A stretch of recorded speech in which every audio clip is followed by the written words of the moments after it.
গরমের দাপট শুরু হয়েছে আলিপুরদুয়ার জেলা জুড়ে। বন্য প্রাণীদের সুবিধার কথা মাথায় রেখে কৃত্রিম জলাশয় করা হয়েছে বক্সা ব্যাঘ্র প্রকল্পের জঙ্গলে।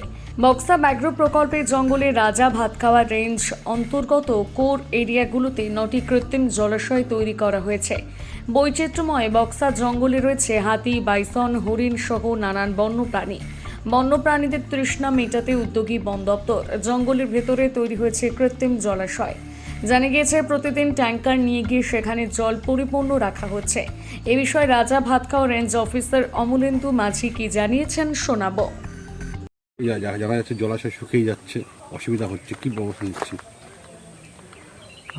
আমরা আমাদের রেঞ্জের তরফ থেকে আমাদের রেঞ্জে যে জলাশয় কৃত্রিম জলাশয়গুলি আছে সেই জলাশয়গুলিতে যাতে জল থাকে তার ব্যবস্থা রাখছি। তার জন্য আমাদের ট্যাঙ্কারে করে জল দেওয়া বা কৃত্রিম জলাশয় যেগুলো থেকে আমাদের ওয়াচ টাওয়ার থেকে যেখানে যেখানে পাইপলাইন করা আছে বা পাইপ দিয়ে দেওয়া সম্ভব সেইগুলোকে আমরা একদম পরিপূর্ণ রাখার ব্যবস্থা করছি, যাতে এই তাপমাত্রা এবং এই চরম গরমে জীবজন্তুরা একটু শান্তি স্বস্তি পায়, তারা সেটা খেতে পারে, সেটাতে তারা স্নান করতে পারে, এরকম একটা ব্যবস্থা আমরা রাখছি। অনেক নদী কি শুকিয়ে গিয়েছে স্যার? অনেক নদী বলতে বক্সায় আমি আমার রেঞ্জের কথা বলি, তো রেঞ্জের মধ্যে যে জোড়াগুলি ছিল যে মোটামুটি সবকটাই তো বৃষ্টি স্নাত জলে পুষ্ট থাকে, ফলে এখন যেহেতু বৃষ্টি সেরকম হচ্ছে না, সেরকম একটা সমস্যা ছিল।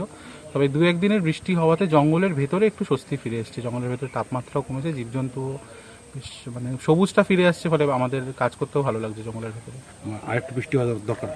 অবশ্যই অনেক বৃষ্টি হওয়া দরকার, ঝড় যেন না হয়, বৃষ্টি যদি ভালো করে হয় তাহলে একটু আমরাও স্বস্তি পাই, জীবজন্তু স্বস্তি পায়, জঙ্গলে অনেক গাছের জন্য খুব উপকারী হয়, ফলে খুব ভালো হবে আর কি যদি বৃষ্টি হয়। কটা কৃত্রিম জলাশয় তৈরি হয়েছে ইতিমধ্যে? কৃত্রিম জলাশয় আমাদের রেঞ্জে 9টি আছে, আর গোটা বক্সায় অনেকগুলি আছে। পশু পাখিরা কি প্রতিদিনই আসছে জলাশয়গুলিতে? পশু পাখিরা বলতে পাখির কাউন্ট তো ভাবে বলা যাবে না, অবশ্যই আসছে, এবং জলাশয়গুলিতে জীবজন্তুরা যে আসছে তার আমরা তাদের উপস্থিতি, তাদের স্নান করা, তাদের জল খাওয়া, সেগুলো সব আমাদের স্টাফরা যখন আমরা পেট্রোলিংয়ে যাচ্ছি আমরা দেখতে পাচ্ছি।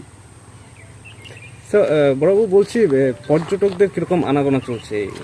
পর্যটকের সংখ্যা কিন্তু অনেকটাই কম, এমন না যে পর্যটকের সংখ্যা অনেক বেশি, যদিও গরমের ছুটি চলছে, এই সময় পর্যটকের সংখ্যা বেশি হওয়ার অনেকেই আমরা এক্সপেক্ট করি, কিন্তু অন্যান্য বছরের তুলনায় উত্তরবঙ্গে যেরকম গরম তাতে আমরা খুব বেশি সংখ্যায় পর্যটক কিন্তু এবারে দেখতে পাচ্ছি না। পর্যটকের সংখ্যা মোটামুটি খুবই সেরকম নয়, মানে অন্য থেকে কম।